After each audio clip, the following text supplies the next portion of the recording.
¿Qué tal, chicos? Mi nombre es Jan Sarcobamani y soy del curso de Física del Centro PRE San Marcos. En esta oportunidad tocaremos el tema o la semana número 19, donde veremos problemas de repaso para tu cuarto examen.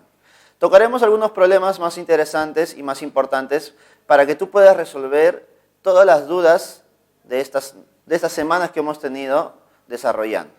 Comencemos con el problema número 2. Problema número 2, chicos, dice: la posición de una partícula que se desplaza en la dirección del eje X está dada por la ecuación 2x igual a t medios más 4, donde t está en segundos y x está en metros. Determina el desplazamiento de la partícula entre t igual a 1,5 segundos y t igual a 2,5 segundos. Notarás a continuación que el tema está relacionado con la cinemática, ¿cierto? Y me están preguntando cuánto es el desplazamiento. Ahora, notarás también que la ecuación de movimiento que nos están dando es una ecuación lineal. Por lo tanto, sugiere que es un MRU. Ahora, la ecuación que nos dan no nos ayuda mucho, ¿no? Porque nos dicen 2x. Y yo no quiero 2x, yo quiero solamente x, que sería la posición del movimiento, ¿no? Entonces ponemos por aquí, a ver. 2x es igual a t medios más 4. ¿Listo? T medios más 4. Por lo tanto, yo puedo decir que x es igual a t cuartos más 2. Y esa es la ecuación que nosotros debemos considerar. ¿Listo? Es la ecuación que nosotros vamos a considerar. La posición es igual a t cuartos más 2. ¿Listo? Ahora, ¿qué significa que nos pidan el desplazamiento? Entonces, recordemos por definición, ¿no? ¿Qué cosa es el desplazamiento?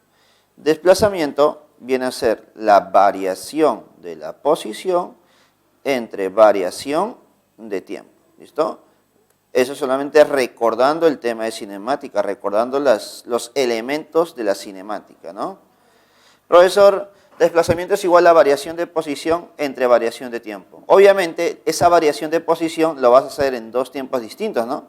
En t igual a 1,5 y en t igual a 2,5. A ver, calculando cada uno de ellos. Entonces, ponemos por aquí. Para t igual a 1,5. Entonces, para t igual a 1,5, notarás que debemos reemplazar en la ecuación de posición, ¿no? Reemplazando en la ecuación de posición sería x es igual a t, que es 1,5 sobre 4. ¿Listo? Y esto más 2. Y esto más 2. Profesor, y reemplazando también para el otro tiempo, a ver.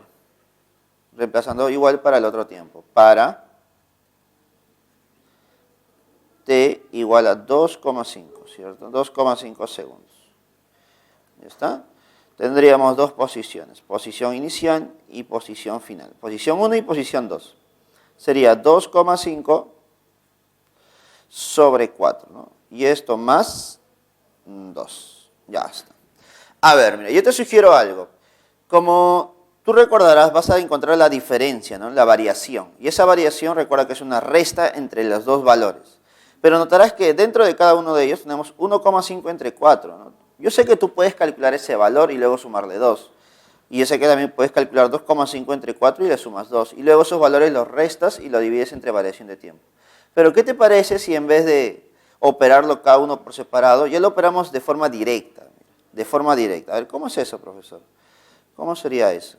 Sería que deberíamos calcular primero variación de posición, ¿no? Variación de posición es posición 2 menos posición 1, ¿no? Posición final, no te olvides, menos posición inicial. Ya está. Entonces, a ver, la posición 2 sería 2,5 sobre 4 más 2. Profesor, menos la posición 1, pero la posición 1 es 1,5 sobre 4 más 2. ¿Listo?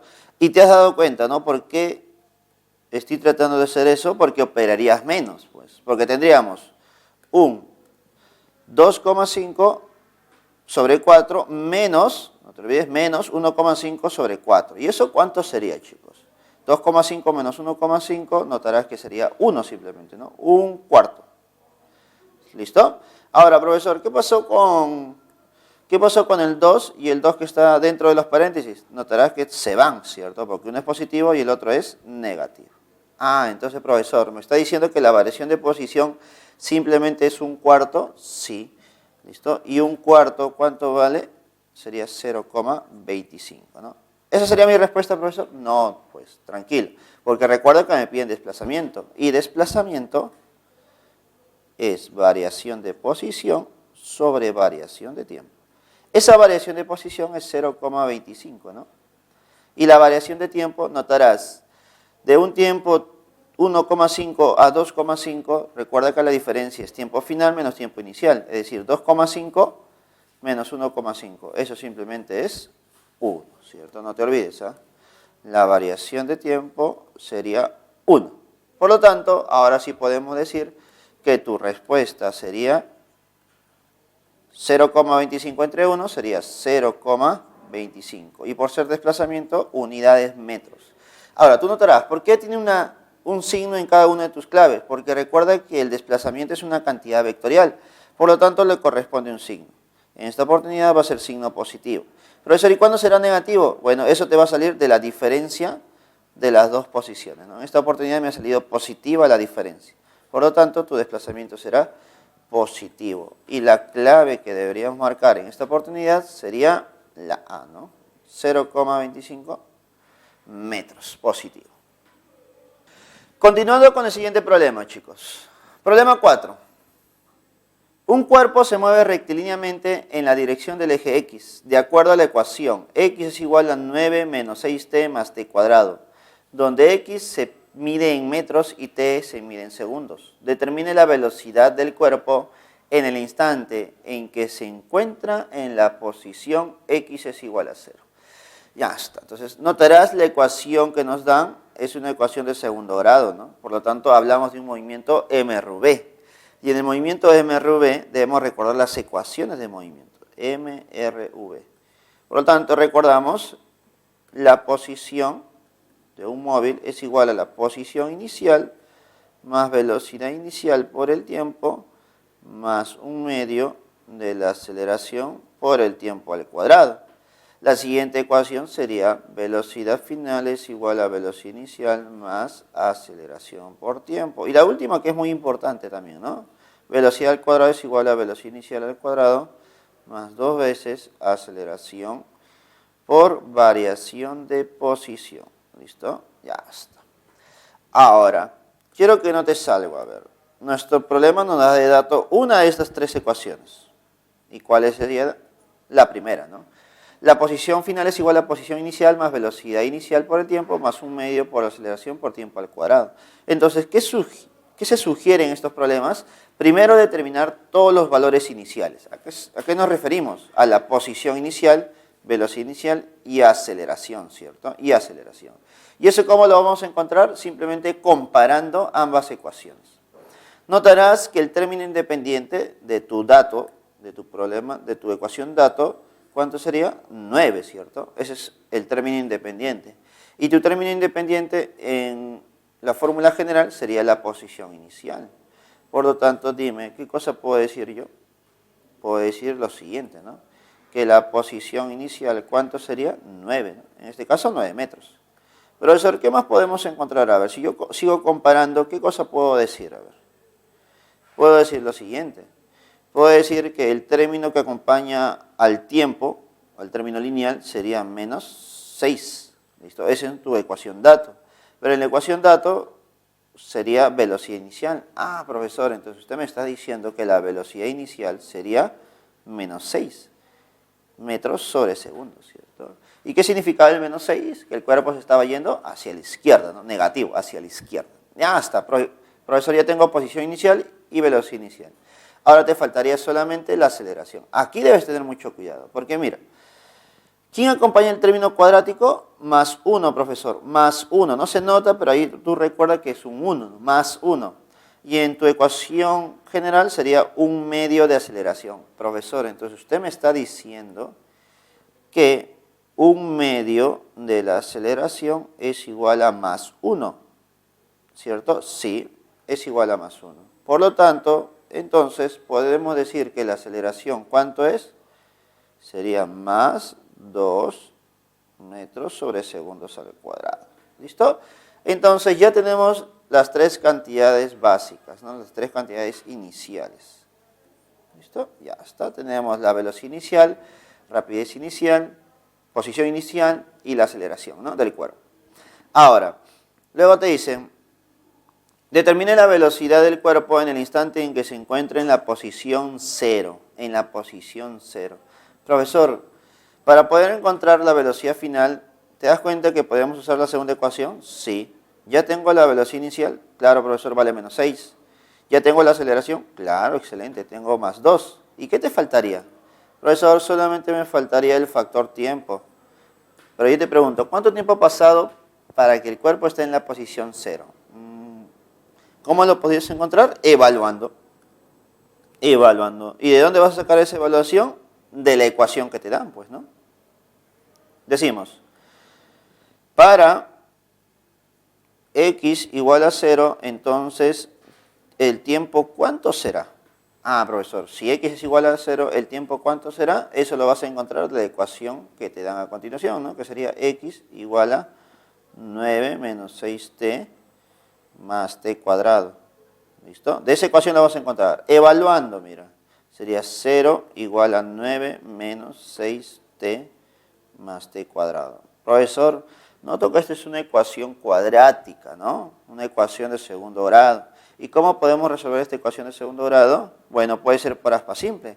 Pero para resolver por aspa simple, dime, ¿qué cosa debo hacer primero? Ordenarlo, ¿no? Diremos 0 es igual a t cuadrado menos 6t más 9. En aspa, a ver, yo te ayudo, mira, yo te ayudo. T y t cuadrado, ¿no? Profesor, para formar 9 y menos 6 sería, a ver, 3 y 3, ¿no? Claro, sale 9. Pero yo quiero menos 6. Ah, menos por menos. Ya está. Entonces ya tenemos la ecuación cuadrada. Y además, ¿no? Debes recordar también que este es un producto notable, ¿no? Este es 0 igual a t menos 3 al cuadrado. Por lo tanto, la única solución o el único tiempo que nosotros podemos considerar es cuando t es igual a 3 segundos. Ya está, profesor. Entonces, pasan 3 segundos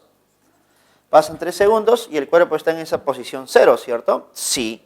¿Esa es mi respuesta, profesor? No, porque me están pidiendo la velocidad luego de 3 segundos en realidad, ¿no? Entonces, el último procedimiento.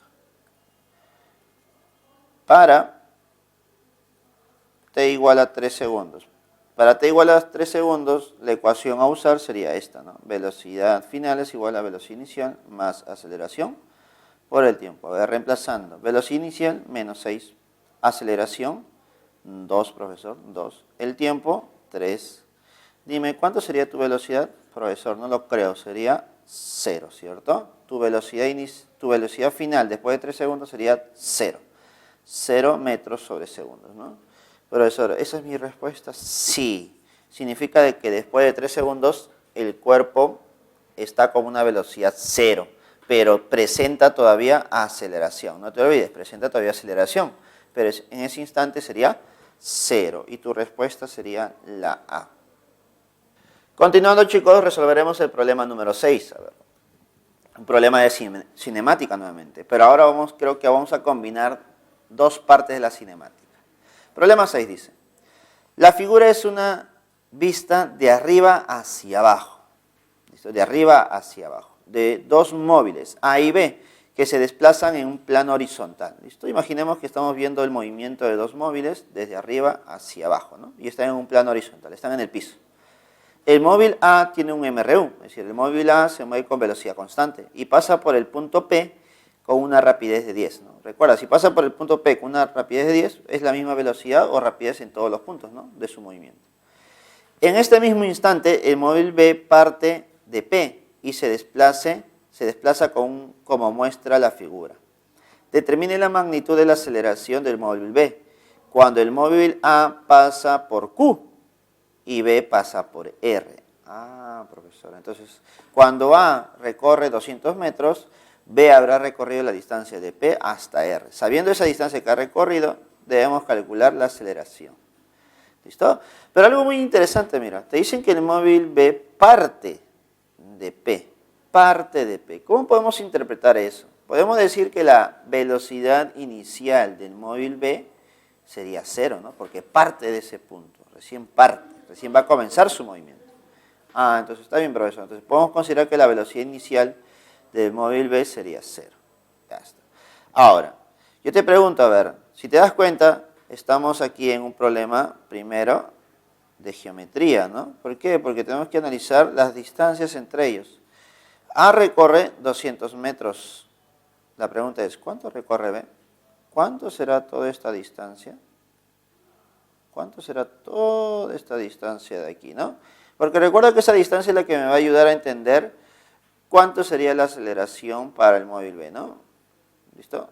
Ahora, ¿qué más puedo rescatar de aquí? A ver, si se trata de un triángulo rectángulo de 30 a 60, recuerda que las relaciones entre sus longitudes ya son conocidas, ¿no? Por ejemplo, la hipotenusa es como un 2K, ¿listo? El cateto adyacente a 60 es como K, y el opuesto sería como K raíz de 3. Profesor, entonces, ¿podemos decir fácilmente que K vale 200? Sí. Por lo tanto, la distancia recorrida para B, ¿cuánto sería? Entonces, podemos decir que la distancia recorrida para B sería 2K, ¿no? Y eso sería 400 metros. Ahí está. 400 metros. Profesor, yo tengo la distancia recorrida para B y también habíamos dicho que la velocidad inicial para B sería 0. Entonces, me faltaría, creo, el factor tiempo, ¿cierto? ¿Por qué? Con el factor tiempo ya podríamos encontrar la aceleración, ¿cierto? Recordando las ecuaciones que ya hemos visto, ¿no? ¿Qué ecuación sería la adecuada, no? La ecuación adecuada creo que sería esta de aquí, ¿no? Recordando un poco las ecuaciones escalares, la distancia es igual a rapidez inicial por el tiempo más menos un medio de la aceleración por el tiempo al cuadrado. Ya está, creo que podemos usar esa ecuación de ahí. ¿Listo? Porque la rapidez inicial sería 0, chao, y me quedaría solamente la relación entre distancia, aceleración y tiempo, ¿no? Ahora, la pregunta es, ¿el tiempo cuánto será? ¿Cuánto tiempo habrá demorado el móvil en recorrer todos estos 400 metros? ¿Cuánto tiempo ha demorado? Yo te pregunto, ¿el tiempo que demoró el móvil B no es el mismo tiempo que demoró el móvil A? ¿Sí o no? Claro, profesor. Entonces, ¿qué cosa podemos decir nosotros? Que para el móvil A se cumple lo siguiente, ¿no? Para el móvil A, ¿qué se va a cumplir, chicos? Para el móvil A se cumple lo siguiente, ¿no? Ecuación de cinemática, ecuación del MRU. Distancia es igual a rapidez por tiempo. Básico, ¿no? Debes recordar esto, si no te debes olvidar. La distancia es igual a rapidez por tiempo para un MRU, para el MRU. Ya está, profesor. Entonces, usted me está diciendo que la distancia recorrida para A es igual a rapidez de A por el tiempo. Sí. ¿Cuánto es la distancia recorrida para A? Profesor, es 200. ¿Cuánto es la rapidez para A? Profesor, me dicen que parte con 10. Por lo tanto, ¿siempre va a ser 10? Sí, 10. Ya está. Por el tiempo. Dime, con una operación sumamente complicada, ¿cuánto valdría el tiempo? El tiempo valdría 20 segundos, ¿no? Mira, qué rápido es. 20 segundos se demora el móvil A para ir del punto P al punto Q y recorrer 200 metros. Ahora sí, ya tengo el tiempo, ya tengo la distancia para B, ya tengo la rapidez inicial para B, ya puedo encontrar todo lo que yo quiera para el móvil B. ¿Listo? Y eso lo vamos a hacer por aquí. A ver, para el móvil B. Para el móvil B, ¿qué se va a cumplir? Que la distancia es igual a rapidez inicial por el tiempo más un medio de la aceleración por el tiempo al cuadrado. Como habíamos dicho, ¿no? La rapidez inicial es 0. ¿Listo? La rapidez inicial es 0. Por lo tanto, me quedaría solamente distancia. La distancia para el móvil B sería 400. Y este es igual a un medio de la aceleración, lo cual me están pidiendo, multiplicado por el tiempo al cuadrado, que es 20. Y esto elevado al cuadrado. Profesor, sin operar mucho nada más. 20 al cuadrado es 400 y 400 se va. ¿Cuánto me quedaría la aceleración? La aceleración es simplemente 2. 2 metros sobre segundos al cuadrado. Esa sería la aceleración para el móvil B. Y la respuesta sería la A, ¿cierto? Ya está. Entonces recordemos que tenemos dos movimientos aquí. MRU y MRB, ¿no? Los cuales se han combinado en uno solo. ¿Listo, chicos? Pasemos al siguiente problema. El siguiente problema, chicos, es el problema número 8. A ver. Problema número 8 dice. La posición de un proyectil en un instante t está descrita por las ecuaciones x es igual a 15t y y es igual a 20t menos 5t cuadrado, donde x y y se miden en metros y t en segundos. Determine la rapidez inicial del proyectil y el ángulo de tiro, ¿no? Rapidez inicial del proyectil es rapidez de lanzamiento, ¿no? Y el ángulo de tiro. Ya está, me piden dos cosas, ángulo de tiro y rapidez inicial. Ahora, notarás, si el movimiento cuenta con dos ecuaciones, es porque estamos en un movimiento parabólico, ¿cierto? Movimiento XY. Entonces, recordando un poquito de movimiento parabólico, a ver. Recordando un poquito de movimiento parabólico. Tenemos una superficie horizontal y respecto a esa superficie horizontal vamos a lanzar un proyectil. ¿Listo? Lanzamos ese proyectil con cierta rapidez, ¿no? Rapidez inicial de lanzamiento. Y obviamente respecto a la horizontal, respecto al piso, va a formar un ángulo de tiro, ¿no? Un ángulo θ. ¿Listo? Y ese es el ángulo que me están pidiendo. Ahora, en función a ello, yo puedo descomponer la rapidez, ¿no? En una componente horizontal y en una componente vertical. ¿Listo? Esta componente horizontal, recuerda que es b sub 0 coseno, b sub 0 por el coseno del ángulo, y el otro sería b sub 0 seno del ángulo. Ya está. Recordemos que esa componente horizontal sería nuestra rapidez en el eje X, inicial en el eje X. Y esta componente sería la rapidez inicial en el eje Y. ¿Listo? Y esas dos componentes nos lo da las ecuaciones de movimiento. Siempre se encuentran en las ecuaciones de movimiento. A ver, ¿cómo es eso, profesor? Recordemos que las ecuaciones de movimiento para el eje X y para el eje Y son las siguientes. Mira. Para el eje X y para el eje Y. Para el eje X sería X es igual a X sub 0 más rapidez en el eje X por el tiempo. ¿Listo? Y para el eje Y sería el siguiente. Y es igual a Y sub 0 más rapidez inicial en el eje Y más un medio de la gravedad. Cuando hablamos de un movimiento parabólico sería menos un medio de la gravedad por el tiempo al cuadrado. ¿Listo? Y creo que ya estamos nuevamente en un problema similar, ¿no? Que ya hemos visto hace un par de problemas. Tenemos dos ecuaciones y tenemos aquí dos ecuaciones de datos, ¿no? Obviamente para encontrar los valores debemos comparar, ¿no? Debemos comparar. Por lo tanto, comparando, a ver por aquí. Comparando la primera ecuación, ¿no? X es igual a X sub 0 más velocidad inicial en el eje X por el tiempo. Entonces notarás lo siguiente, ¿no? Si en tu ecuación de datos es solamente X igual a 15t, entonces eso significa que la posición inicial, ¿cuánto es? 0, ¿no? Y la rapidez inicial en el eje X, esa rapidez inicial en el eje X sería 15 metros sobre segundos. Ya está. ¿Qué más? A ver, comparando la siguiente ecuación. Y es igual a Y sub 0 más rapidez inicial en el eje Y menos un medio de la gravedad por tiempo al cuadrado. Profesor, entonces yo puedo decir lo siguiente, ¿no? Puedo decir que la posición inicial en el eje Y sería 0, ¿no? Porque mira, este Y sub 0 es el término independiente, el término que debe estar solito. En tu ecuación de datos no hay ningún término independiente, por lo tanto es 0. Ahora, ¿cuánto sería la rapidez inicial en el eje Y? Comparando, ¿listo? Comparando, recordemos que aquí es posición inicial por velocidad inicial en el eje Y por el tiempo, término que se me había pasado por aquí, mira, por el tiempo. Y comparando con la ecuación de datos, dice esto sería 20, ¿no? Esto sería 20 metros sobre segundos. Ya está. Profesor, ¿qué más podemos encontrar? Bueno, lo que quedaría es comparar la gravedad, ¿no? Recuerda que la gravedad siempre es 10. 10 entre 2 es 5.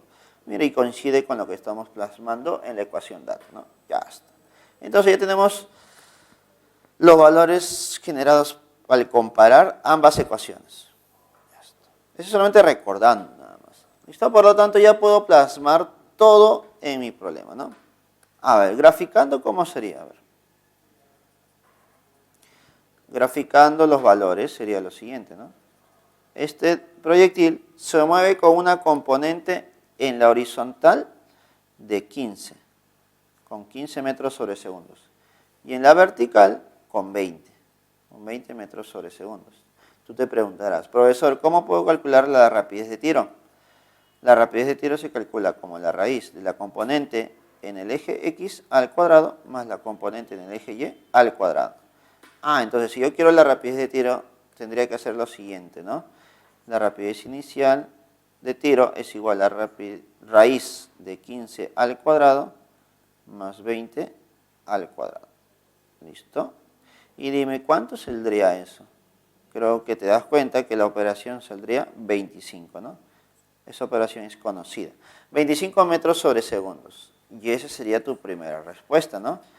Y si tú eres bien hábil, astuto y sagaz, notarás que esa respuesta solamente está en la D, ¿cierto? ¿Sí o no? Las demás son 15, 20, 10 y 15, ¿no? Entonces la única respuesta o clave sería la D. Pero nosotros estamos para aprender y para recordar. Entonces tenemos que completar el problema, mira. Completar el problema, ¿cómo calcularías el ángulo de tiro? El ángulo de tiro se va a calcular de la siguiente forma, mira. ¿Listo? Para el ángulo. Para el ángulo. Para el ángulo podemos aplicar lo siguiente. Diremos que la tangente de θ siempre es igual a la componente en el eje Y entre la componente en el eje X. Profesor, la componente en el eje Y es 20 y la componente en el eje X es 15. Por lo tanto, podemos simplificar. Sacamos quinta y quinta, simplificamos nada más y nos quedaría 4 tercios, ¿no? Profesor, tangente del ángulo θ es igual a 4 tercios. Dime, ¿para qué ángulo se cumple eso? ¿Cuándo la tangente es 4 tercios? Cuando el ángulo es 53 grados, ¿cierto? 53 grados. Y con eso vas a comprobar que tu respuesta sería la D, ¿no? 25 de velocidad y 53 grados de ángulo de tiro. ¿Listo? Y ese sería nuestro problema número 8. Continuando, chicos, resolveremos el problema número 10. A ver. Dice, la figura representa a un juego de parque de diversiones que consta de un disco de 4 metros. Un disco de 4 metros de radio que gira con cierta rapidez angular. ¿Listo? En torno a un eje perpendicular al disco. Eje perpendicular o eje de rotación. Y que pasa por su centro. Un niño sentado a 2,5 metros del centro del disco experimenta una aceleración centrípeta de magnitud equivalente a la aceleración de la gravedad, ¿listo? De la superficie de la Tierra. Ya está. ¿Cuál es la rapidez lineal del estudiante? ¿Cuál es la rapidez lineal del estudiante? Ya está. Entonces estamos en un problema de movimiento circular. En los problemas de movimiento circular debemos recordar lo siguiente. A ver. ¿Listo? Para el MCU. ¿Listo? Para el movimiento circular. ¿Qué se cumple para el movimiento circular? Se cumple lo siguiente. Se cumple que la rapidez lineal o tangencial es igual a velocidad angular por el radio de giro, ¿no? Por el radio de giro. ¿Qué más se va a cumplir? Se va a cumplir que la llamada aceleración centrípeta es igual a la rapidez tangencial al cuadrado sobre el radio de giro, o tal vez rapidez angular al cuadrado por el radio de giro. ¿Listo? De esa manera. Entonces, yo te pregunto, a ver, me están pidiendo a mí la rapidez lineal del estudiante y me están diciendo que la aceleración centrípeta es equivalente a la aceleración de la gravedad. ¿Listo? La aceleración centrípeta es equivalente a la aceleración de la gravedad. Por lo tanto, yo puedo decir lo siguiente, ¿no? Por dato, por aquí. Por dato. Por dato, podemos decir lo siguiente, que la aceleración centrípeta es igual al valor de la aceleración de la gravedad. Es decir, esto vale 10, ¿no? 10 metros sobre segundos al cuadrado. Si ya tengo la aceleración centrípeta, ¿podré calcular la rapidez tangencial o rapidez lineal? Sí, ¿no? Notarás que eso está en esta ecuación de aquí, ¿no? Comparando los valores nada más. Comparando esos valores, ¿qué tendríamos, chicos? Tendríamos que la rapidez tangencial o rapidez lineal sería la raíz cuadrada de la aceleración centrípeta por el radio de giro. Recuerda, esto es radio de giro, no radio del disco, radio de giro. Por lo tanto, reemplazando los valores, tendríamos lo siguiente. La rapidez tangencial es raíz de aceleración centrípeta, vale 10, profesor, por radio de giro. Dime, ¿quién es el radio de giro? ¿El radio de giro será 4 o 2,5? Como estamos estudiando el movimiento de la persona, el radio de giro para la persona, ¿cuánto será? 2,5, ¿cierto? Entonces, nuestro radio de giro sería 2,5. Ya está. Profesor, 10 por 2,5, 25, ¿no? Y raíz de 25, la rapidez tangencial o lineal, simplemente sería 5 metros sobre segundos. ¿Listo? Directo, ¿no, chicos? Directo. Por lo tanto, la respuesta sería la clave B, ¿no? 5 metros sobre segundos y sería nuestro problema número 10, problema de MCU. ¿Listo, chicos? Continuando con el problema número 12, diremos lo siguiente, ¿no? Problema 12 dice, un bloque de masa de 2 kilogramos, este bloque de masa de 2 kilogramos, se mueve por la acción de una fuerza de magnitud 20 newton, paralela a un plano inclinado, como se muestra en la figura. Si el bloque parte del reposo, mira, ahí está tu dato, parte del reposo, rapidez inicial 0, y recorre 4 metros en 2 segundos, 4 metros en 2 segundos. Determine el coeficiente de rozamiento cinético entre el bloque y el plano inclinado, entre el bloque y el plano inclinado. Ya está. Me piden rozamiento, coeficiente de rozamiento. Ya está. Entonces, eso sugiere que hay una superficie rugosa, ¿no? Hay una rugosidad. Entonces, te das cuenta que estamos en el problema de dinámica, ¿listo? Pero lo estamos relacionando también con cinemática, ¿no? Porque me dice parte del reposo y recorre 4 metros en 2 segundos, ¿no? Recuerda, si me dan distancia y tiempo, lo que sugiere los problemas en estos casos es encontrar la aceleración. Profesor, ¿cómo voy a encontrar la aceleración con esos datos? Recordemos lo siguiente, ¿no? La distancia es igual a rapidez inicial por el tiempo más un medio de la aceleración por el tiempo al cuadrado. Ah, profesor, ¿y por qué puedo encontrar la aceleración con esa fórmula? Porque recuerda que nos dicen que está en reposo, no parte de reposo. Esto es 0 entonces. Y la distancia que recorre, ¿cuánto es? 4. Un medio de la aceleración, no lo conozco, pero el tiempo sí, el tiempo es 2, y 2 al cuadrado. Entonces notarás que la aceleración en este problema, ¿cuánto sería? Simplemente 2 metros sobre segundos al cuadrado. Si fuera un problema de cinemática, el problema estaría resuelto, ¿no?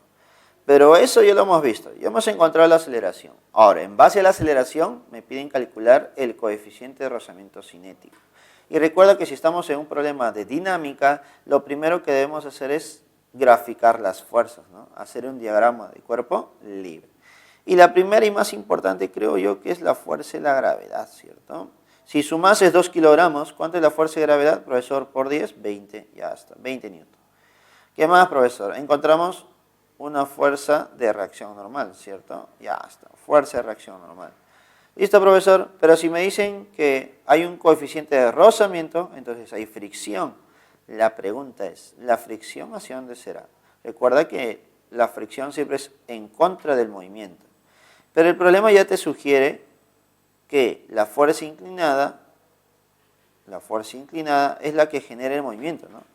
Te dice, un bloque de masa de 2 kilogramos se mueve por la acción de la fuerza de 20. Es decir, este cuerpo se mueve hacia dónde? Hacia arriba, ¿no? El cuerpo se mueve hacia arriba. Y si el cuerpo se mueve hacia arriba, la fuerza de gravedad la fuerza de fricción debe ser hacia abajo. ¿Está? Y esa fuerza de fricción siempre es igual a mu por la normal. Listo, profesor. Solamente me faltaría eso de ahí, el coeficiente, ¿no? Ahora, recordemos, fuerza de fricción es mu por la normal y es paralela a la superficie. La fuerza de reacción normal es perpendicular a la superficie. La única que no es paralela ni perpendicular es el 20 newton, ¿cierto? Es el 20 newton. Para poder ponerlo de forma paralela o perpendicular, lo que debemos hacer es descomponer. Y para eso, recordemos, este ángulo de 37 nos ayuda bastante. Poniéndolo por aquí, 37 grados. Entonces, ¿cómo me quedaría el bloquecito? A ver. El bloque nos quedaría de esta manera. Nos quedaría de esta forma. Una fuerza de 20 inclinada hacia arriba. ¿Listo? Una fuerza de fricción inclinada hacia abajo. Una fuerza de reacción normal. ¿Listo? Una fuerza de reacción normal que todavía no sé cuánto es. Y las dos componentes de la fuerza de gravedad. Una perpendicular a la superficie y otra paralela y hacia abajo. ¿Listo? Profesor, una componente sería 20 coseno, ¿no? Recuerda que por aquí esto sería 20 coseno de 37. Y la otra, profesor, usted me ha enseñado que sería 20 seno de 37. Entonces, multiplicando 20 por coseno de 37, ¿cuánto nos quedaría? A ver, 20 por el coseno. Coseno de 37, recuerda que es 4/5. Y esto sería simplemente 16, ¿no? Y aquí sería 20 por el seno, que es 3/5. ¿Y eso sería cuánto, chicos? Sería 12, ¿no? 12. Entonces tendríamos dos fuerzas adicionales. Por aquí 16 newton y por aquí 12 newton. Profesor, además sabemos que en el eje perpendicular las fuerzas se deben compensar. Sí, por lo tanto, dime, ¿cuánto vale la normal? La normal vale 16 newton. 16 newton. Ya está, ya estamos listos para aplicar la segunda ley de Newton. Recordemos a ver. Para la segunda ley de Newton diremos lo siguiente. Para la segunda ley de Newton. Diremos, ¿qué se cumple en la segunda ley de Newton, chicos? La fuerza resultante es igual a masa por la aceleración, ¿no? Recuerda que para poder calcular la fuerza resultante siempre son fuerzas que van a favor de la aceleración menos fuerzas que van en contra. Pero dime, ¿hacia dónde apuntaría la aceleración aquí? Como el cuerpo se mueve debido a la fuerza F, entonces debido a la fuerza F va a aumentar su aceleración, ¿no? Entonces va inclinada hacia arriba. Dime, a ver, ahora sí, sencillo. ¿Quiénes van a favor de la aceleración? La fuerza F, que sería 20. ¿Quién más va a favor? Bueno, ¿quién más va a favor? Ninguno, ¿no? Ninguno, mira. 20 nada más va a favor.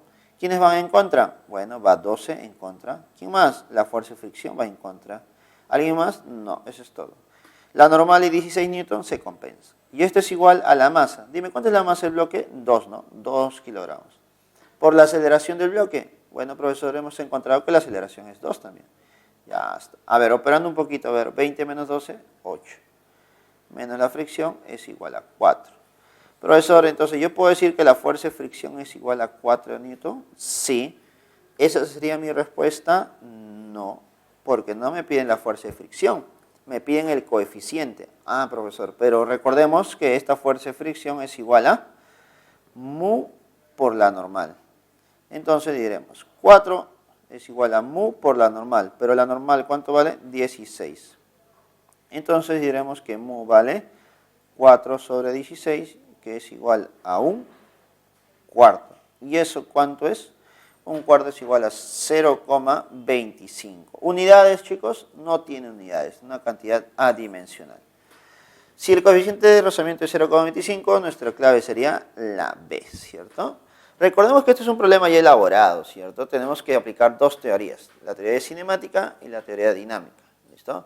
Tú lo puedes tomar como si fueran dos problemas por separado, porque aquí ya los problemas son por separado, ¿no? Recuerda que en un examen o en el cuarto examen no nos va a venir muy condensado, ¿no? Los problemas son directos también. ¿Listo, chicos? Ese sería nuestro problema número 12. Continuando, resolvemos el problema número 14. Dice, de acuerdo a la ley de gravitación de Newton, ley de gravitación universal, la fuerza de atracción entre dos cuerpos es proporcional al producto de sus masas e inversamente proporcional a la distancia al cuadrado que los separa.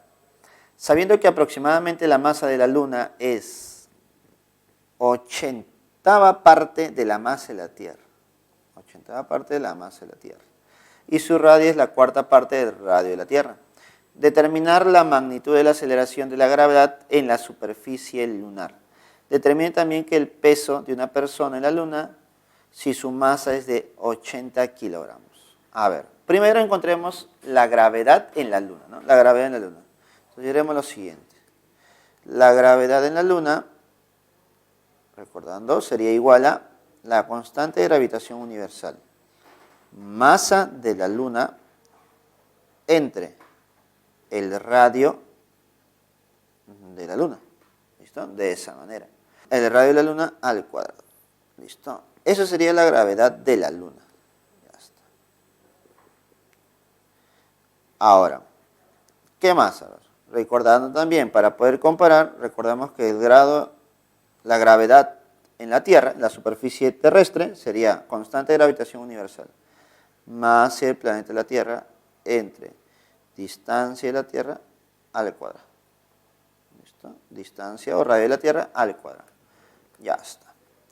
Ahora, ¿por qué menciono ambas? Porque usualmente nos van a dar lo siguiente, ¿no? Me van a decir, en un planeta la masa es tanto y el radio es tanto, o comparado con el radio o masa de la Tierra, ¿no? Entonces yo debo darle forma para encontrar esto de aquí, para encontrar la gravedad en la Tierra. Partimos de lo que nos dan, ¿no? Nos dicen que la masa de la Luna es la 80ª parte. Masa de la Luna, la masa de la Luna es la 80ª parte de la masa de la Tierra. ¿Listo? ¿Qué más? A ver. Nos dicen que el radio de la Luna, ¿listo? El radio es la 4ª parte del radio de la Tierra. La 4ª parte, ¿no? Radio de la Luna es la 4ª parte del radio de la Tierra. Ya está. Entonces, reemplazando estos dos valores en la gravedad lunar, diremos lo siguiente, ¿no? La gravedad en la Luna es igual a la constante de gravitación universal. Masa de la Luna es masa de la Tierra entre 80 entre radio de la Luna, que sería radio terrestre, entre 4 pero al cuadrado, ¿no? Profesor, esto me quedaría, a ver, operando, nos quedaría, a ver, 80 sería abajo, este 4 al cuadrado sería 16, ¿no? Aplicando extremos y medios sería arriba, multiplicado por la constante de gravitación universal, masa de la Tierra, entre radio de la Tierra al cuadrado. Profesor, simplificando, a ver cuándo nos quedaría, 16ª, 1, 16ª, 5, ¿no? Entonces podemos decir que la gravedad de la Luna es la 5ª parte, ¿de quién, chicos? La 5ª parte de quién. ¿Qué cosa es todo esto?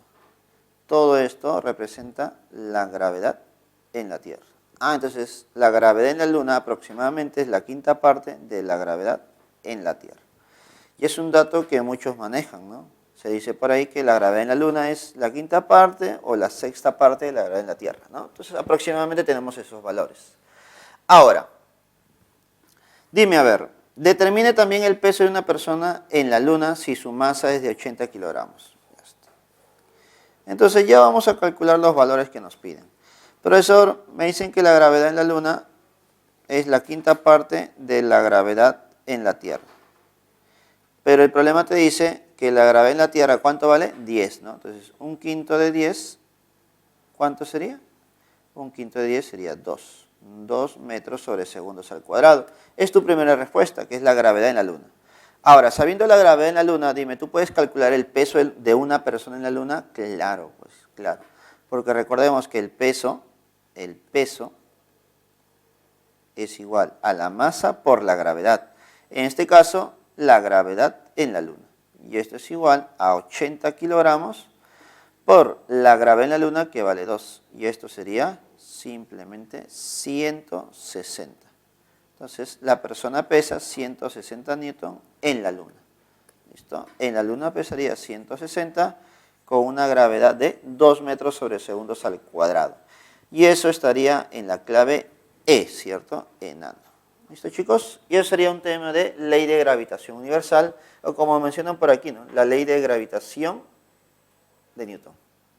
Continuando, chicos, resolveremos el problema número 16. Dice, una barra homogénea de masa 10 kilogramos se encuentra conectada a un pivot y está sujeta a una cuerda, tal como se muestra en la figura. Si la cuerda sujeta a la barra en su punto medio, te dicen que este es un punto medio, estas dos distancias son iguales, ¿no? Longitudes son iguales.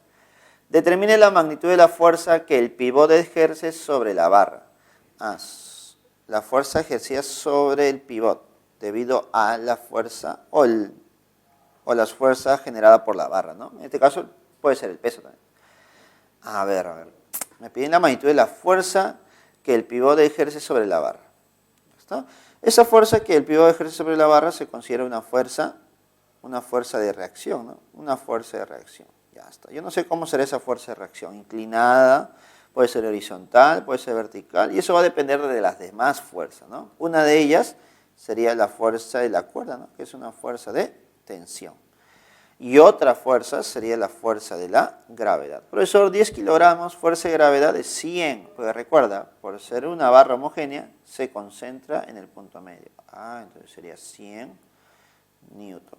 Ya está. Tengo fuerza de tensión, fuerza de gravedad de 100 y una fuerza de reacción. Que yo no sé cómo está graficada, ¿no? Voy a poner de esa manera.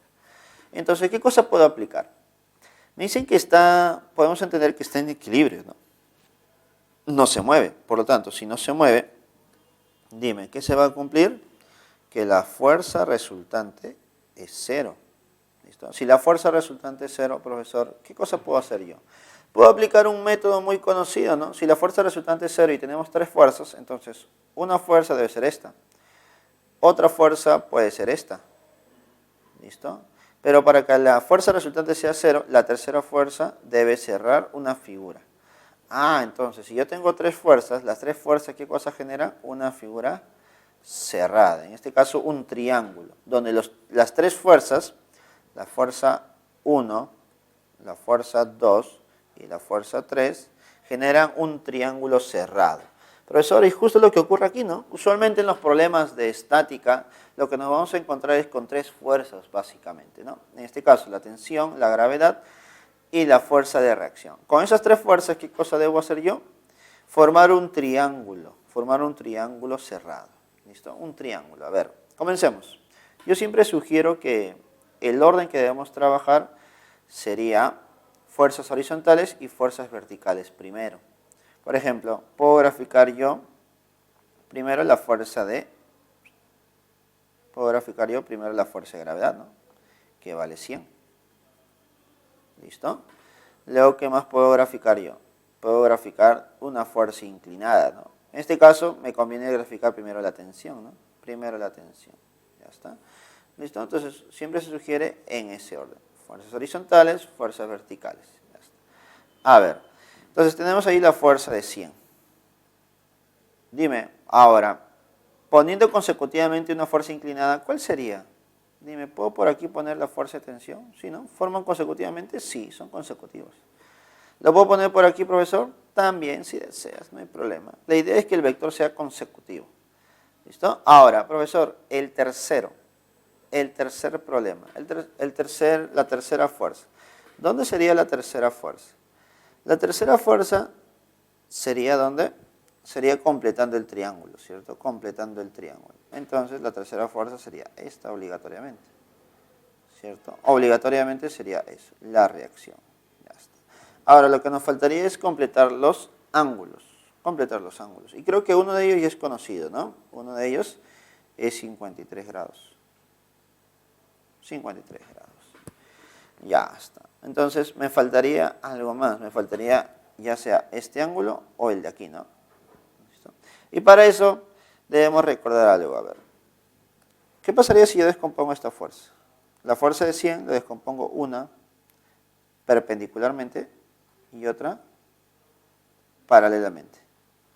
¿Listo? Una perpendicular y otra paralela. Notarás que va a haber dos componentes perpendiculares las cuales se van a compensar obligatoriamente y estas dos paralelas que se deben compensar. Por lo tanto, si son paralelas, entonces esta reacción es paralela a la varilla. Por lo tanto, esta reacción es perpendicular a la tensión. Y si son perpendiculares, aquí vale 90 grados, ¿no? Y si es 90 grados, por aquí sería 37 grados. ¿Listo? Entonces te das cuenta que tenemos dos métodos para resolver, descomponiendo o aplicando el triángulo, ¿no? Aplicando el triángulo, a ver, notaremos lo siguiente. Recordemos la relación en este triangulito que tenemos aquí. 53, 37, hipotenusa como 5K, opuesto a 53 como 4K y opuesto a 37 como 3K. Profesor, 5K es igual a 100. Entonces dime, ¿cuánto vale K? K vale 20, ¿no? K vale 20.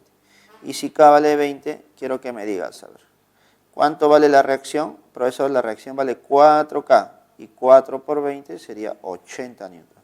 Profesor, ¿y si me piden la tensión? Bueno, la tensión vale 3K, 3 por 20, 60 newton. Dime, ¿cuál sería tu respuesta si te piden la fuerza que el pivote ejerce, la fuerza de reacción, ¿no? 80 newton. Y esa sería la clave D, ¿cierto? La clave D. Problema número 16, clave D, problema de estática. Continuando, chicos, problema número 18. Dice, La figura muestra un bloque de masa de 4 kilogramos que se desplaza desde el punto B hasta el punto A y sujeto a una fuerza de magnitud F.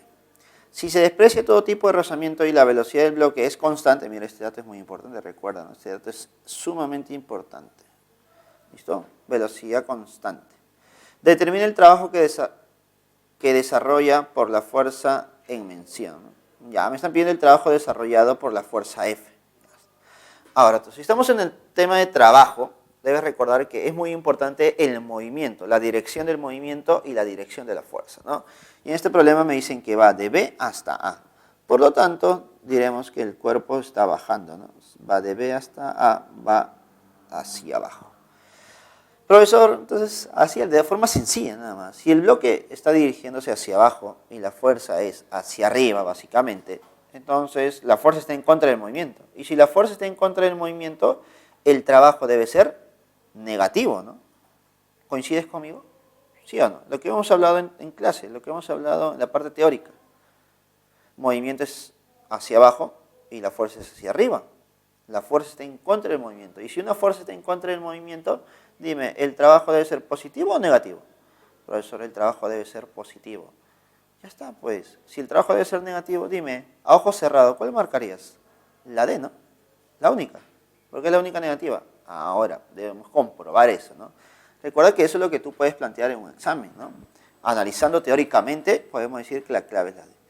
Pero vamos a aplicar un poco lo que hemos visto también en clase, lo que hemos visto en la parte teórica. Ya está.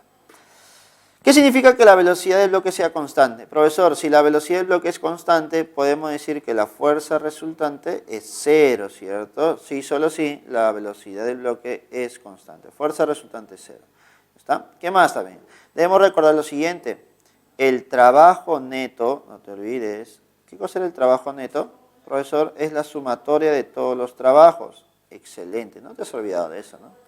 Trabajo neto es igual a la suma de trabajos. Ya está. Pero si las fuerzas que actuaban sobre el cuerpo eran constantes, entonces el trabajo neto era igual al trabajo de la fuerza resultante, ¿cierto? Sí, profesor, sí, excelente. Entonces, dime a ver. Sobre este cuerpo actúa una fuerza F, la cual es constante, ¿no? La fuerza F es constante. ¿Qué otra fuerza actúa? Profesor, actúa la fuerza de gravedad. Ya está. ¿Qué otra fuerza? Profesor, la fuerza de reacción normal. Ah, ya está. Entonces, actúan tres fuerzas, ¿no? Entonces, yo puedo decir lo siguiente. El trabajo neto es igual al trabajo de la fuerza resultante y este es igual a la suma de trabajos. Trabajo de F, trabajo de la fuerza de gravedad, más el trabajo de la fuerza de reacción normal.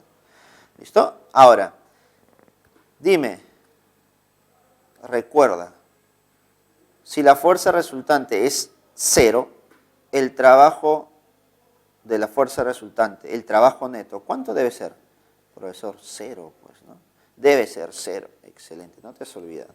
Entonces, debe ser cero. Y esto es igual al trabajo de la fuerza F que me están pidiendo, más el trabajo de la fuerza de gravedad. Ya está. No te olvides que si la fuerza de gravedad es una fuerza vertical, tú debes trabajar con la distancia vertical. Y si la fuerza es horizontal, debes trabajar con la distancia horizontal. Ya está. Más, profesor, más el trabajo de la fuerza de reacción normal. Pero notarás que la fuerza de reacción normal forma un ángulo de 90 grados con la superficie, forma un ángulo de 90 grados con el movimiento. Por lo tanto, el trabajo de la fuerza de reacción normal, ¿cuánto es? Es cero, ¿no? Es casi siempre ocurre eso, ¿no? Es cero. Entonces, profesor, estamos diciendo que estas dos fuerzas, que es la fuerza F y la fuerza de gravedad, generan dos trabajos que al sumar nos dan cero. Sí.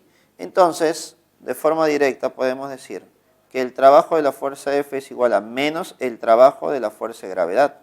¿Y cómo calcularías el trabajo de la fuerza de gravedad? Bueno, el valor de la fuerza de gravedad por la distancia en el eje vertical, ¿cierto? En el eje Y. Entonces, dime, ¿cuánto valdría el valor de la fuerza de gravedad? El valor de la fuerza de gravedad es el peso, ¿no? Si la masa es 4 kilogramos, su peso, la fuerza de gravedad sería 40 newton. Por la distancia en el eje Y. Profesor, la distancia en el eje Y creo que la puedo encontrar analizando el triángulo rectángulo, ¿cierto? Analizando este triángulo rectángulo, dime, ¿cuánto valdría? A ver, Opuesto a 37, recuerda que es como un 3K. Adyacente a 37 es como un 4K. Dime, ¿cuánto vale K? K vale 2. Si K vale 2, ¿cuánto sería la distancia opuesta a 37? Sería 6, ¿no? Sería 6. Entonces, distancia en el eje Y sería 6. Y creo que hemos encontrado nuestra respuesta. Menos 40 por 6 sería menos 240 joules por ser trabajo. Y en conclusión, nuestra respuesta sería la D, ¿no? Dime, ¿te había dicho que sale la D? ¿Sí o no? Sale la D, chicos. Y entonces, chicos, continuando con los problemas, resolveremos ahora el problema 21. Dice lo siguiente. Con el paño de lana se frota la varilla de vidrio y se encuentra que la varilla queda electrizada con una carga Q positiva igual a 32 por 10 a la menos 6 coulomb. Pregunta, ¿cuántos electrones fueron transferidos de la varilla al paño? Listo. Entonces, si te preguntan la cantidad de electrones transferidos, entonces te están preguntando con la cantidad de electrones en exceso o en defecto, ¿cierto? Ya está. Recuerda que los electrones transferidos son los electrones por defecto o por exceso. Y eso lo puedes calcular a partir de la carga eléctrica. Ahora, ¿por qué se queda electrizada la varilla? Recuerda que cuando tú frotas el paño de lana con la varilla, se genera un proceso de electrización. En este caso, el proceso de electrización sería por frotación, ¿no? Por rozamiento. Pero también tenemos el proceso de electrización por contacto o inducción, ¿no? En este caso solamente sería proceso de electrización por frotamiento. Entonces, si la varilla se queda electrizada, recuerda que la carga total de la varilla se calcula como el número de electrones transferidos multiplicado por la carga fundamental, ¿no? Y recuerda que la carga fundamental es la carga del electrón o la carga del protón, que es casi lo mismo, ¿no? Solamente difieren en el signo. Y eso es lo que te dan de dato también, ¿no? La carga del electrón es 1,6 por 10 a la menos 19 coulomb, ¿no? Esta es la carga fundamental, básicamente. ¿Ya está?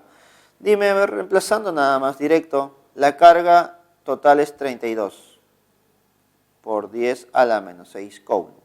Y esto es igual al número de electrones transferidos por la carga fundamental, que es 1,6 por 10 a la menos 19. Despejando todo, me quedaría ¿cuánto? A ver, me quedaría 32 por 10 a la menos 6 sobre 1,6 por 10 a la menos 19. A ver, profesor, ¿cómo me quedaría esto de aquí? Si te das cuenta, abajo tengo 1,6, ¿no? ¿Pero lo puedo colocar como 16, sí o no? Sí, lo puedo colocar como 16. Colocando como 16 sería 16 por 10 a la menos 1 y esto por 10 a la menos 19. ¿Y por qué lo coloco de esa manera? Para poder simplificar, pues, ¿no? 32 entre 16 sería 2. Ahora, 10 a la menos 6 entre 10 a la menos 1 por 10 a la menos 19 sería 10 a la menos 20. A ver, sí, vamos operando. A ver, sería, a ver, 2 por 10 a la menos 6 por... Ese 10 a la menos 20 puede subir, ¿sí o no? Como 10 a la 20. ¿Y cuánto me quedaría todo esto? Sería un 2 por 10 a la ¿cuánto? A ver, 10 a la menos 6 por 10 a la menos 20 sería 10 a la 14. Entonces, la cantidad de electrones transferidos es 2 por 10 a la 14. ¿Listo? ¿Y eso en qué clave estaría? 2 por 10 a la 14 sería nuestra clave A. Cantidad de electrones transferidos, 2 por 10 a la 14 electrones. Y ese sería nuestro problema número 21. Ahora el problema número 23, chicos. Problema 23 dice: en el circuito mostrado, determine la carga almacenada en el condensador equivalente. Carga almacenada en el condensador equivalente. Profesor, tengo un circuito donde tengo un voltaje, una FEM, no te olvides, una FEM de 18 volts, y tengo dos condensadores, ¿no? De 6 y de 3. Profesor, estos dos condensadores están en serie. Por lo tanto, el equivalente, ¿cómo se calculaba? Profesor, si eran condensadores, si eran equivalentes, era la suma de las inversas. Y si eran dos, ¿cómo se calculaba? El producto sobre la suma, ¿no? El producto sobre la suma. Entonces, la capacitancia equivalente sería, a ver, condensador 1 de 3, condensador 2 de 6, en la suma 9, ¿no? Entonces, ¿cuánto me quedaría, chicos? Me quedaría, ¿cuánto? me quedaría simplemente 2, creo. ¿Sí, no? Porque simplificando sacas tercia, tercia, 3, tercia, 1, tercia, 2. Ya está. Entonces me quedaría simplemente 2. ¿Listo? Capacitancia sería 2. Ahora, no te olvides que sería 2 microfaradios. Ten cuidado, no solamente dosas, sino microfaradios, por las unidades que se manejan. Ya está. Ese puede ser un problema, ¿no? De forma directa. Calcular la capacitancia equivalente, 2 microfaradios, ¿no? Cuando están en serie, suma de inversas o producto sobre la suma. Profesor, y si estuvieran en paralelo, suma directa, ¿no? Ya está. Estoy recordando nada más. Ahora, en base a esto me piden calcular la carga almacenada. Determine la carga almacenada. Entonces, para un condensador, ¿qué se va a cumplir? A ver, para el condensador. Para el condensador. Para el condensador se cumple que la capacitancia es igual a la carga almacenada sobre variación de potencial o voltaje, ¿no? Que es lo mismo. Entonces podemos decir que la carga almacenada es capacitancia por voltaje. Profesor, ¿me pide la carga en este problema? Sí, pero la capacitancia es la capacitancia equivalente, ¿no? Que es 2 microfaradios, profesor. 2 microfaradios, 2 microfaradios. Micro vale 10 a la menos 6. Por el voltaje, dime a ver, ¿coincides conmigo que el voltaje sería la FEN? ¿Sí o no? Sí, el voltaje es la FEN. Por lo tanto sería 18. 18. Entonces dime, ¿la carga no sería 2 por 18, que sería 36? ¿Por 10 a la menos 6? Sí. ¿En qué unidades por ser carga? Coulomb. Dime, ¿dónde está eso? ¿En qué clave estaría esa respuesta? En la clave E, ¿no? En la clave E. Entonces no te olvides, chicos, no se olviden, por favor, que aquí tenemos un tema de condensadores, ¿no? Un tema de condensadores. Hemos calculado la capacidad, el condensador equivalente, y hemos analizado la carga, ¿no? Recuerda que la carga está relacionada con la capacitancia y el voltaje, ¿no? Que sería en este caso nuestra FEN del circuito. Problema número 23, clave E. Continuemos, chicos, problema número 25. ¿Qué nos dice? A ver, se lleva a cabo un experimento en el laboratorio de física de la Universidad Nacional Mayor de San Marcos, ¿no? Utilizando foco con distintas fuentes de voltaje, de manera que se obtiene el siguiente gráfico. Indique la secuencia correcta de verdad o falsedad según corresponda. 1. La resistencia eléctrica del foco es de 30 ohm. La resistencia eléctrica del foco es de 30 ohm. 2. Cuando la fuente tiene un voltaje de 6 volt, la intensidad de corriente eléctrica a través del foco es de 1 ampere. Cuando la fuente tiene un voltaje de 6 volt, la intensidad de la corriente eléctrica a través del foco es de 1 ampere. 3.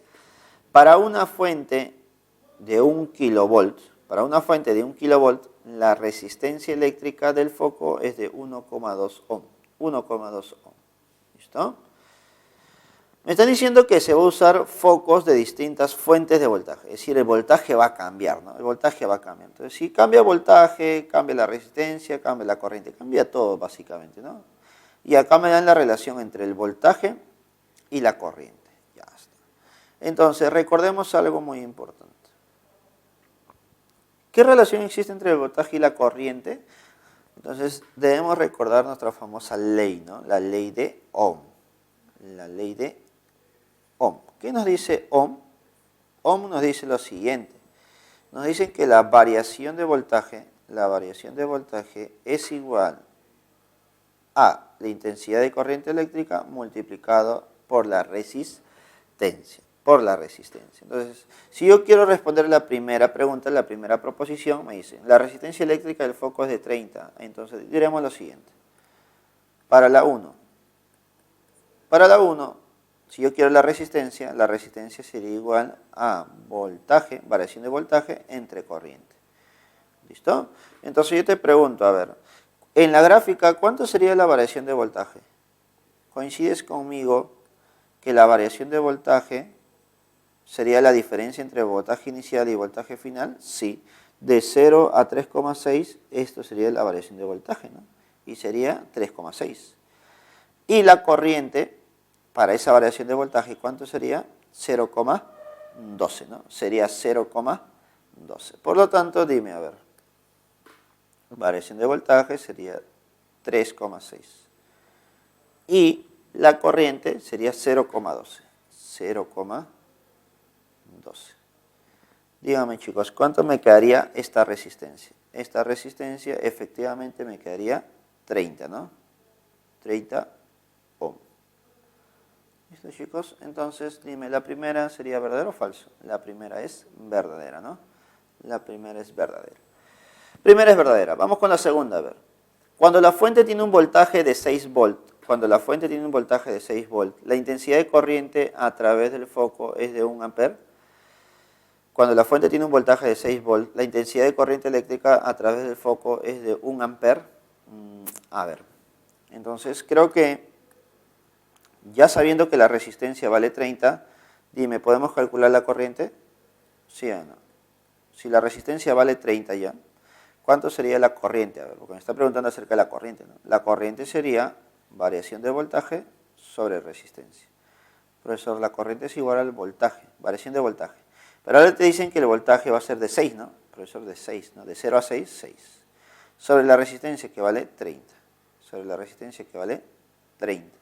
Entonces, mira, cuando la fuente tiene un voltaje de 6 volts,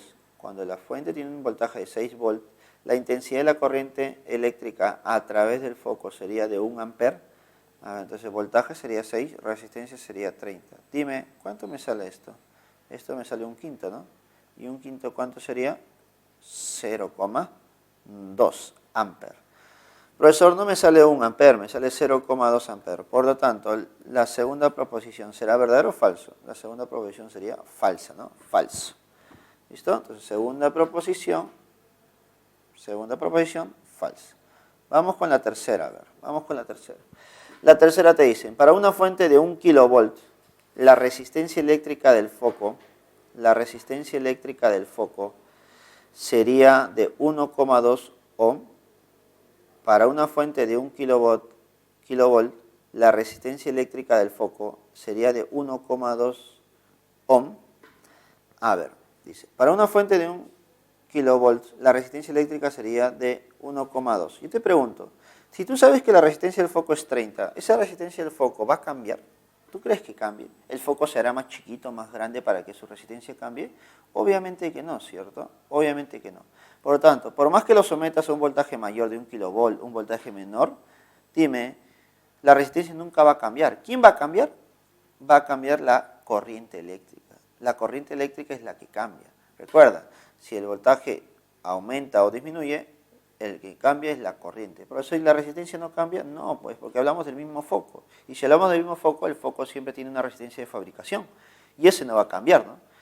¿Cuándo una resistencia puede cambiar? Cuando hablamos de un reostato. Un reostato es un dispositivo que puede cambiar su resistencia. Pero un foco no. Los focos normales tienen una resistencia constante.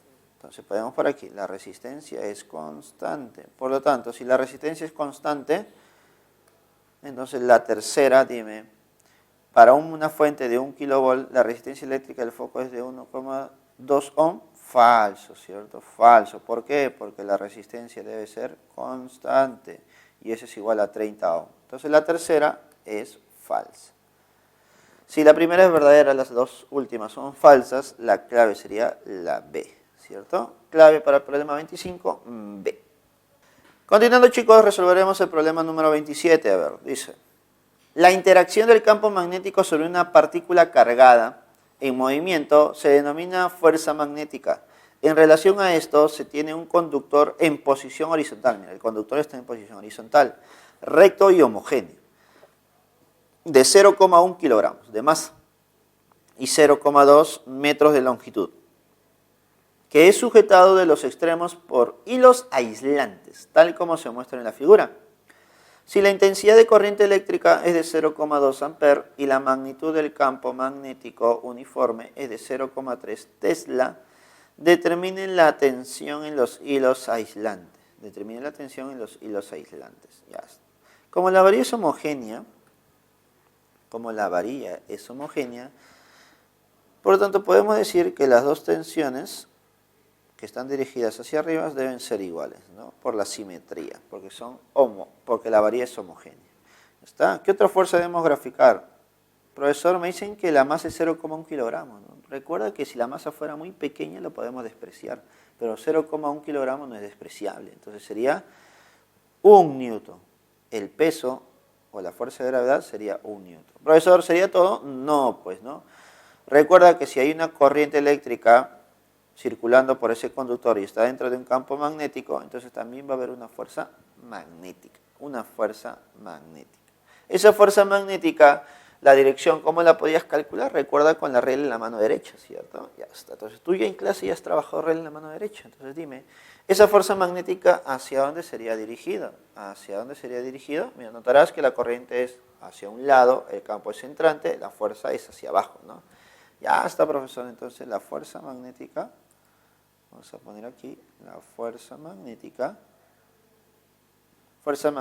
es hacia abajo.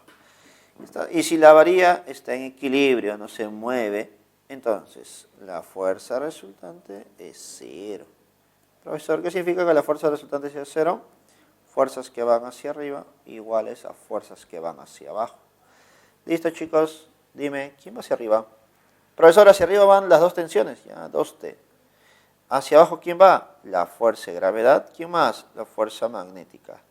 La fuerza de gravedad, ¿cuánto vale? 1 newton. Pero la fuerza magnética, ¿cuánto vale? Entonces, para eso debemos recordar lo siguiente. Fuerza magnética sobre un conductor. La famosa Wilson, ¿no? Campo, corriente, longitud por el seno del ángulo. Recuerda que el ángulo es el ángulo que forma la corriente con el campo, ¿no? En este caso, ¿qué ángulo están formando? 90 grados. Y si el ángulo es 90 grados, si esto vale 90 grados, el seno de 90 grados, ¿cuánto vale? 1. Entonces, nuestra fuerza magnética lo puedes calcular fácilmente multiplicando el campo, la corriente por la longitud. ¿Y eso sería cuánto? A ver. Campo magnético 0,3, corriente eléctrica 0,2, longitud también 0,2. Profesor, ¿cuánto sería nuestra fuerza magnética? A ver, 0,3 por 0,2 por 0,2 sería 4 por 3, 12, ¿no? 12 por 10 a la menos 3. 12 por 10 a la menos 3. ¿Está? Ya tengo mi fuerza magnética, ya puedo calcular la tensión, ¿no? 2 veces la tensión sería fuerza de gravedad 1. ¿Listo? 1 más 12 por 10 a la menos 3. Por lo tanto, 2 veces la tensión sería, a ver, 1 más 12 por 10 a la menos 3 sería 0,012 más 1. A ver, sumando sería 1,012. Profesor, y dividiendo entre 2, tensión sería 1,012 entre 2. Dime, a ver, ¿cuánto me saldría la tensión? Dividiendo sería, creo, 0,506, ¿no? 506. ¿Listo? A ver, verificamos bien. A ver, serían 12, 10 a la menos 3, 506. La tensión sería 0,506. A ver, con cuidado. El campo 0,3, ¿no? 0,3. La corriente 0,2. La longitud 0,2. Está bien. 12 por 10 a la menos 3. La tensión sería 0,506. Por ser tensión en newton. ¿Listo? Por ser tensión en newton. Problema número 29, chicos. Dice, una bobina rota con MCU sobre su propio eje vertical y dentro de un campo magnético uniforme, tal como se muestra en la figura. En el instante en que la bobina se encuentra perpendicular al campo magnético, la magnitud del flujo magnético es de 6 por 10 a la menos 4 Webers. Y la bobina tarda 0,3 segundos en situarse paralelo al campo. ¿Listo? La bobina trata de situarse paralelo al campo. Si la resistencia eléctrica de la bobina es 0,2 ohm, determine la intensidad de la corriente eléctrica. Ya está. Entonces, este es un problema de inducción magnética, ¿cierto? Recuerda que cuando una bobina se mueve dentro de un campo magnético, lo que iba a generar era un campo magnético inducido. Y ese campo magnético inducido estaba relacionado con una corriente que circulaba por esa bobina.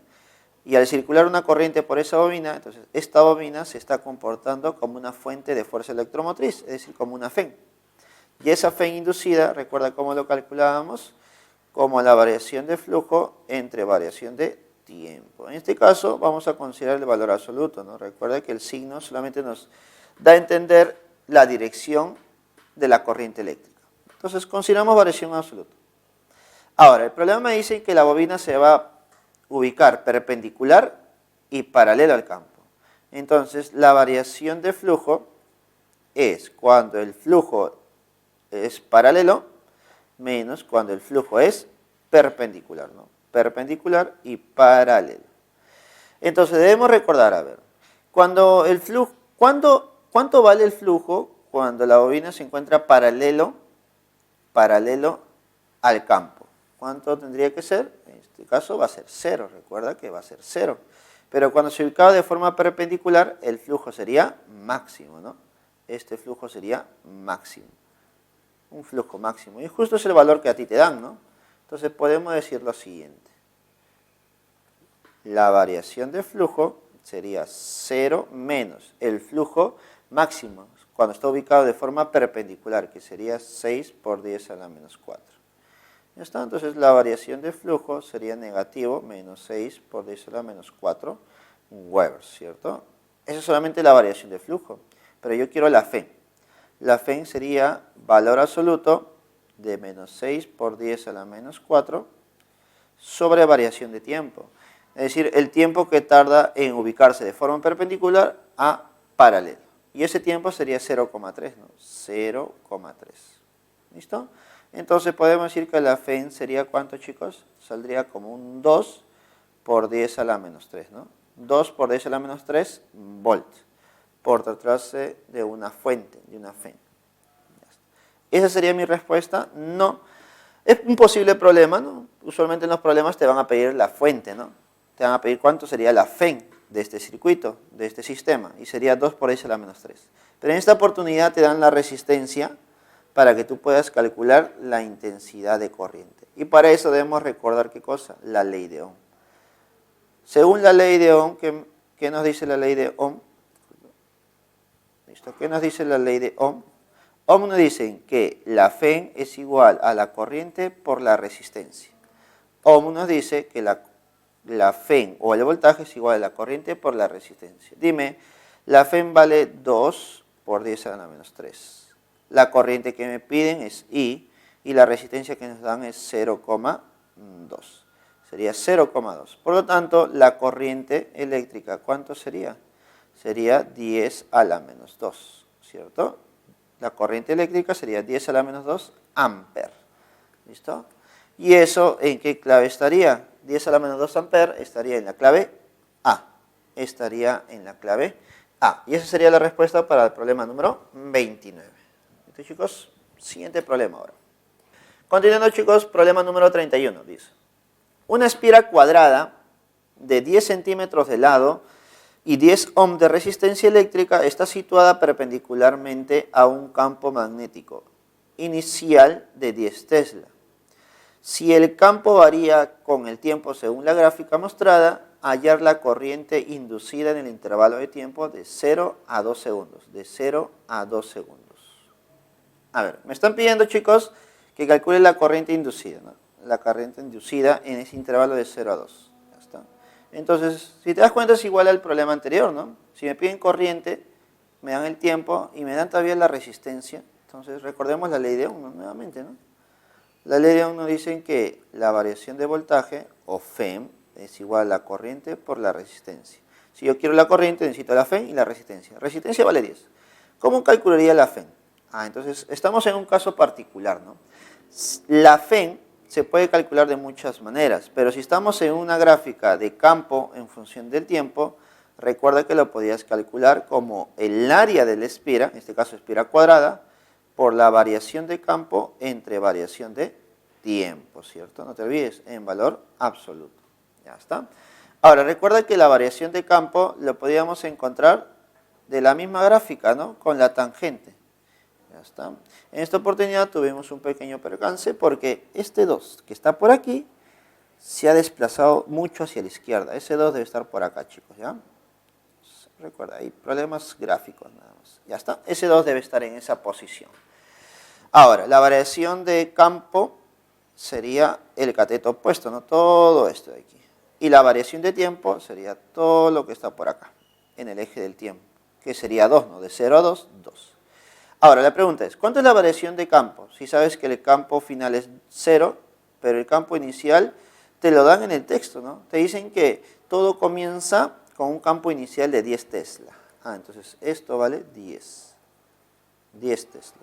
Por lo tanto, la variación sería de 0 a 10. Entonces, fácilmente pueden encontrar lo siguiente.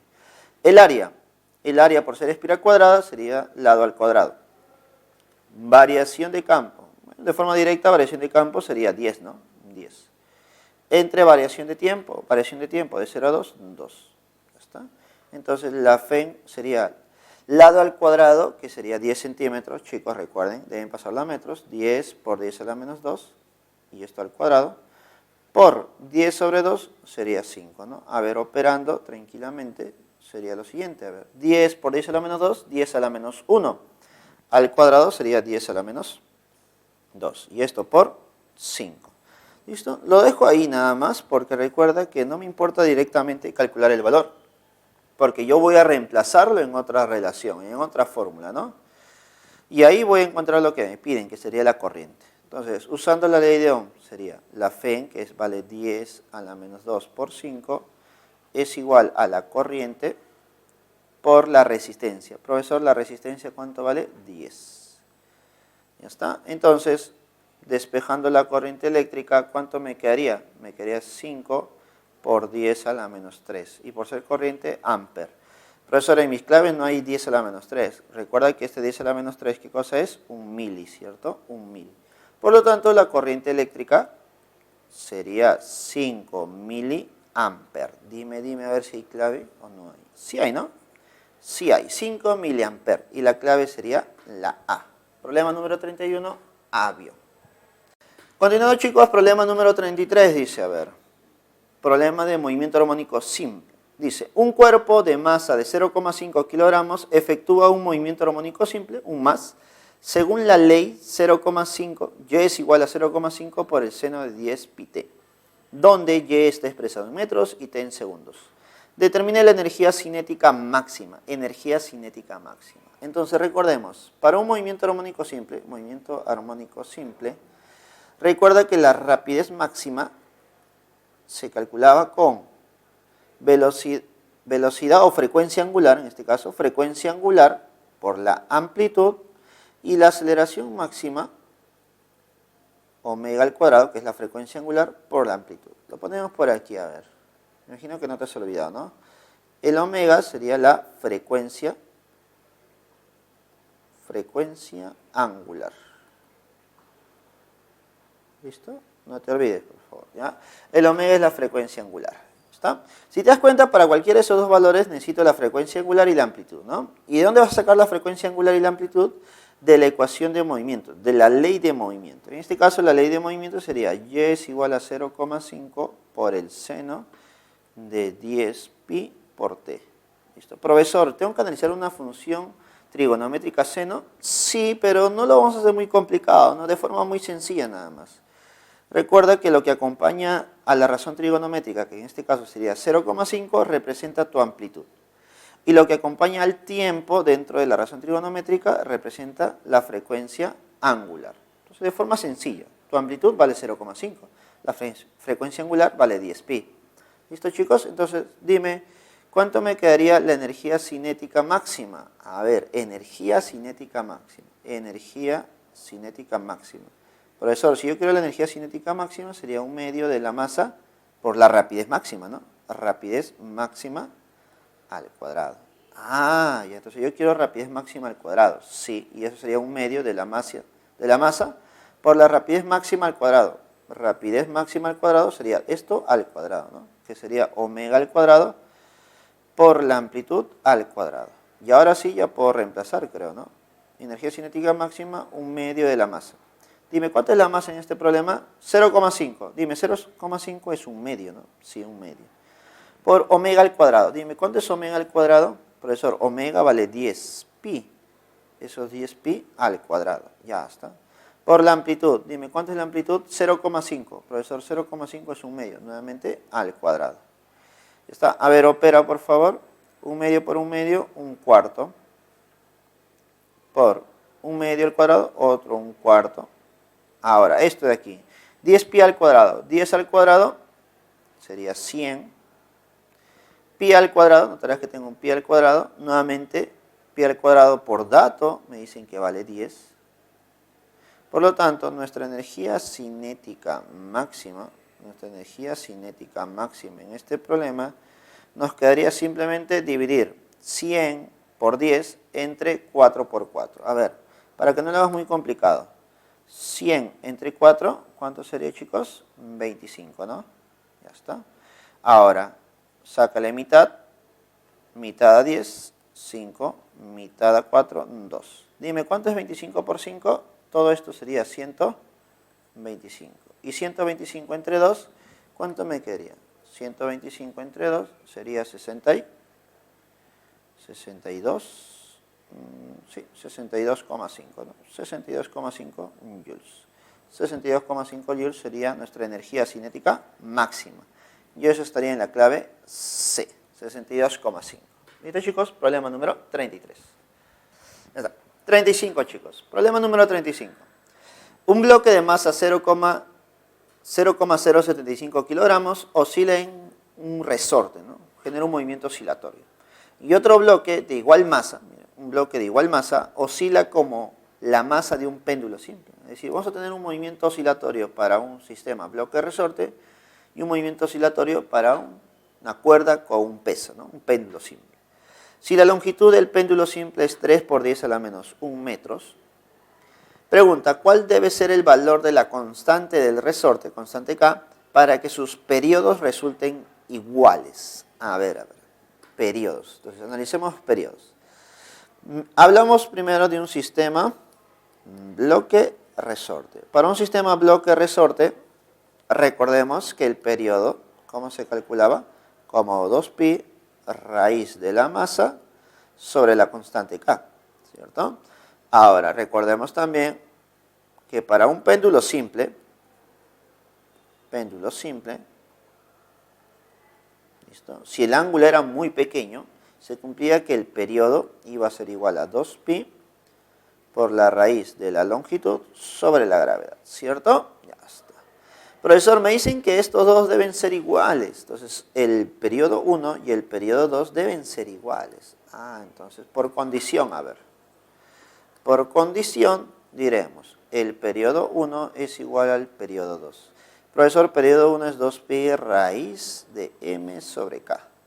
Y el periodo 2 es 2pi raíz de L sobre G.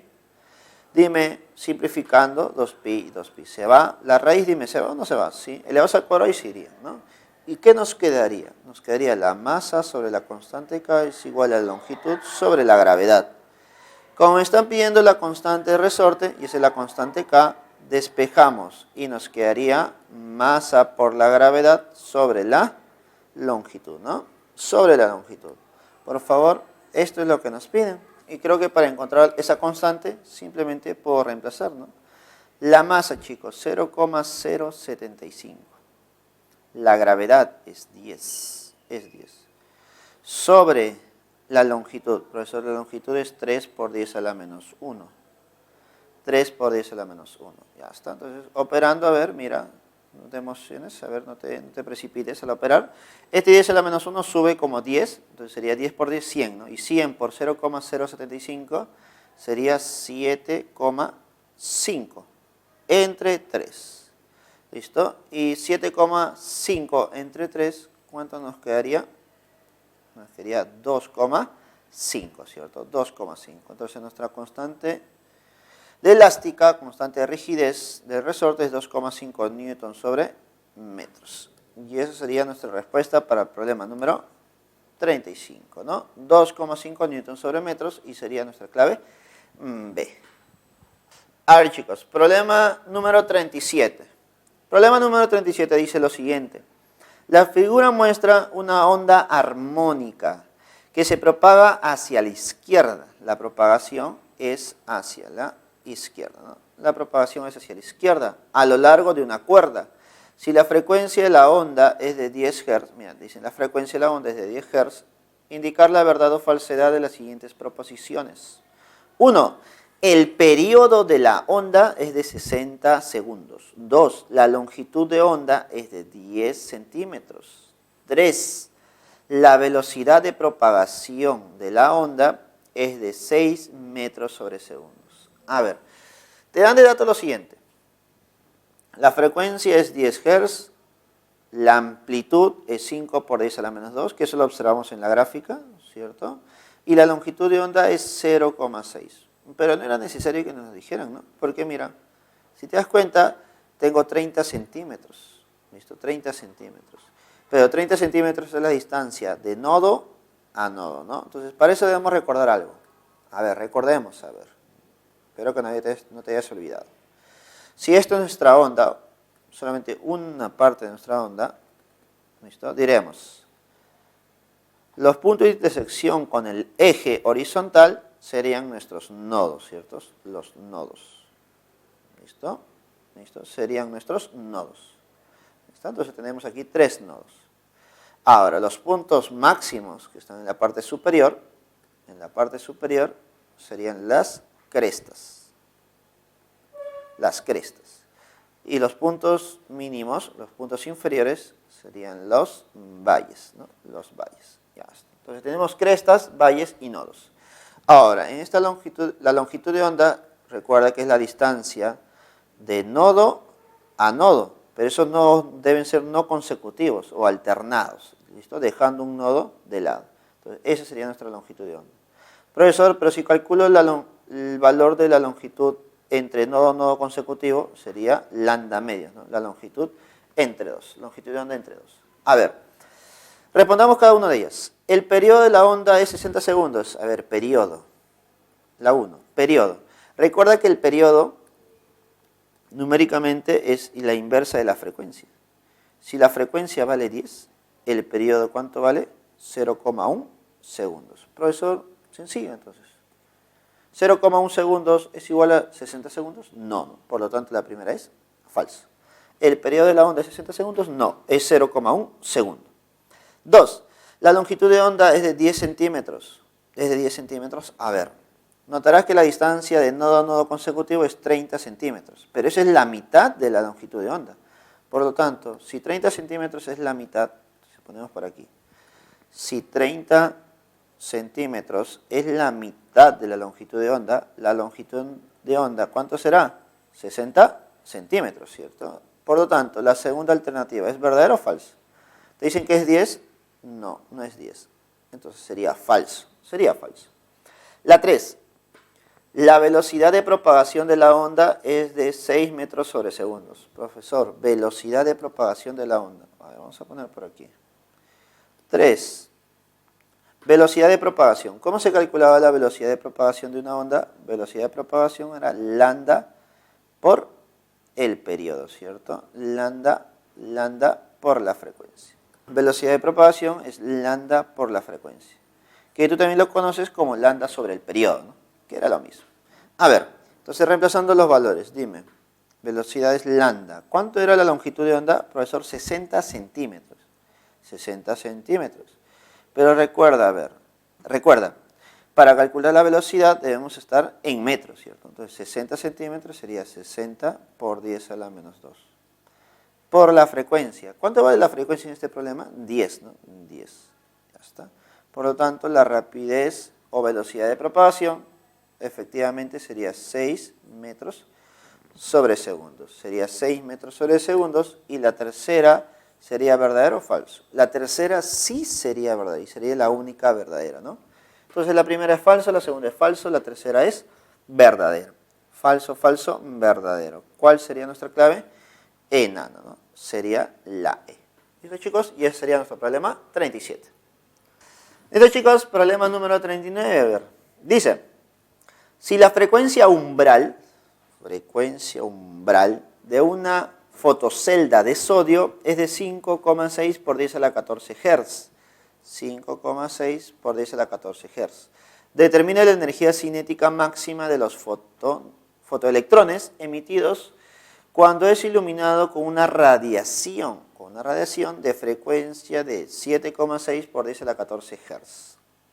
Considere H, que es la constante de Planck, como 6,6 por 10 a la menos 34 joules por segundo. A ver, recordemos, lo que se habla aquí es del efecto fotoeléctrico, ¿cierto? Del efecto fotoeléctrico. Recuerda que para generar un efecto fotoeléctrico, primero debe tener una plancha metálica, una plancha de metal, y se va a iluminar con cierta radiación, ¿no? Lo vamos a iluminar con cierta radiación. ¿Listo? Lo vamos a iluminar con cierta radiación. ¿Listo? Ya está. Recuerda que en esa radiación lo que se están emitiendo son fotones, ¿no? Fotones. ¿Listo? Recuerda que los fotones son los paquetes de energía. Esos paquetes de energía son absorbidos ¿por quién? Por la superficie metálica. Y cuando la superficie metálica absorbe energía, lo que se van a disparar o salir disparados son los fotoelectrones, ¿no? Salen disparados los fotoelectrones. Obviamente, como salen disparados esos fotoelectrones, van a salir con cierta rapidez o cierta velocidad. Y eso es lo que me están pidiendo, ¿no? Analizar esa velocidad en función de la energía cinética máxima, ¿no? Ya está, esto sería tu efecto fotoeléctrico. ¿Qué se cumple en el efecto fotoeléctrico? Se cumple que la energía del fotón es igual a una energía llamada función trabajo más la energía cinética máxima o energía con la que salen disparados los fotoelectrones. Ahora, recordar algo muy importante también. Esa función trabajo es la mínima energía para poder sacar un electrón del átomo. Es la mínima energía para sacar un electrón del átomo. Y eso se calcula multiplicando la constante de Planck por la frecuencia. Pero no cualquier frecuencia, sino la frecuencia umbral. Entonces ponemos por aquí, F sub 0 es frecuencia umbral. Ya está. Entonces ya podemos calcular lo que nos piden, ¿no? Porque recordemos que la energía de los fotones es igual a H por la frecuencia de radiación. Y eso debe ser igual a nuestra función trabajo más nuestra energía cinética máxima. A ver, despejando nuestra energía cinética máxima, sería nuestra función trabajo. Pero la función trabajo, ¿cuánto vale?